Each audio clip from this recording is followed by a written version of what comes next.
to Bombay, a travelling circus came.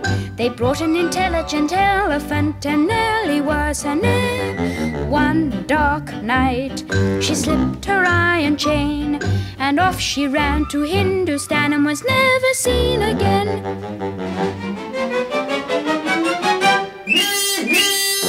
Nellie the elephant packed her trunk and said goodbye to the circus. Off she went with a trumpety trump, trump, trump, trump. Nellie the elephant packed her trunk and trundled back to the jungle. Off she went with a trumpety trump, trump, trump. Hello there. Nellie the elephant playing a scene is very appropriate for today's novel that I'm reviewing. The always engaging, fast-paced, meticulously researched Water for Elephants, seen here with the Australian cover by Canadian author Sarah Gruen. Set in a 1930s Depression-era travelling circus, the book doesn't let up from the first to the last page. It seems to have been around for a long time now. It was first published in 2006, won a Midwest Booksellers Award in 2007, a Book Sense Adult Fiction Category Award in 2007, and was longlisted for the prestigious Dublin Impact International Prize. Quite a highbrow award. Wow! The strength of the book, though, is that people talk about it at the school gate, over the barbecue, and our house was no exception. A copy came in originally over a year ago. My wife Maddie grabbed it from the pile, read it with glee, passed it on to a friend, who passed it on to a friend. All I heard was, what a wonderful book it was. Kevin, have you reviewed or had a look at Water for Elephants yet? Well, no, I hadn't. I couldn't get my hands on my copy. But fortunately, another one came into the house. I thought I'd have a look at it and see what all the fuss was about. I'm glad I did.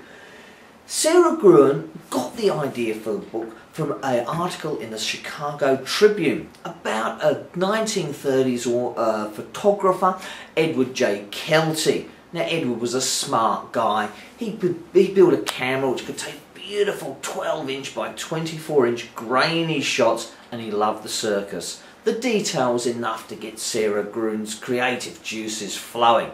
Well, she's done very well with it. We join Jacob. He's 90 or 93 years old in a nursing home. Some memories have been triggered off in him by virtue of a circus coming to town. We go back to when Jacob's 23 years old. He's studying to be a vet at Cornell University.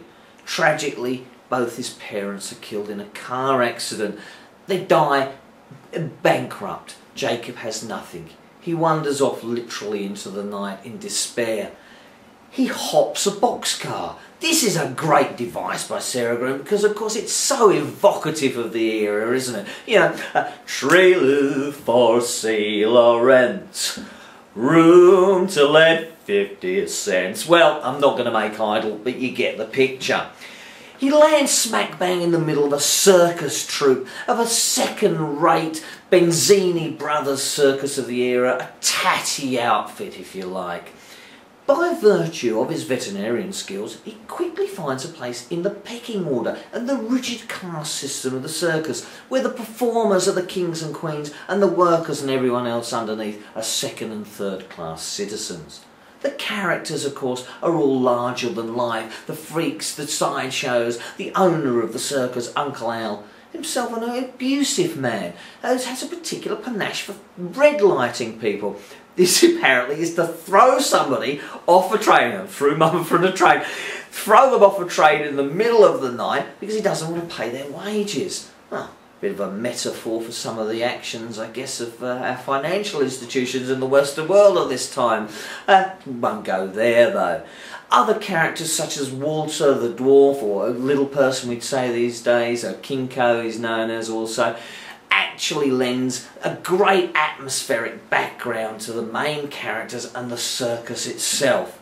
Jacob falls for the beautiful Marlena. She's an exotic equestrian, the star of the show. That's a fair kind of smolder. She doesn't reciprocate at first. It's complicated. She's married to August, a cruel animal trainer who alternatively can be very, very charming. We find out later on that he's in fact a paranoid schizophrenic, something we treat with much more compassion, of course, in this day and age. But to all intents and purposes, he provides a token baddie, not quite Perils of Pauline. The other star of the book is in fact the elephant, Rosie the elephant. Now, you gotta love Rosie. She's a very enlightened, smart animal who plays a pivotal role in the plot. At first she's seen as kind of useless because she doesn't respond to commands, but then we find out that she responds to Polish. Jacob finds this out. So look, next time your cats and dogs don't respond to your commands and your requests, try Spanish or French or Mandarin Chinese perhaps. It's probably a linguistic thing rather than disobedience. The book hurtles along to a conclusion which is gripping in many senses. There's fist fights, there's animal stampedes, there's murder, there's a love interest, of course. Elements of it didn't convince me, I must say. Some of the narrative and the dialogue, I found a little bit laboured, particularly the love scenes between Marlena and Jacob. Rosie the elephant as a Rin Tin Tin lassie flipper type character, well, that kind of worked for me. I think that was handled very, very well. But above all, the book kept my interest, and it was the circus itself that was the star, the atmosphere of the circus. I'm going to give Water for Elephants by Sarah Groom a very solid 3 out of 5. It's a great beach read, it's a great holiday read. Now, if you'll excuse me, I actually have to get off now to the afternoon matinee. And there's the depression, of course, of 2008. We've got to be multi-talented and multi-skilled, haven't we? So,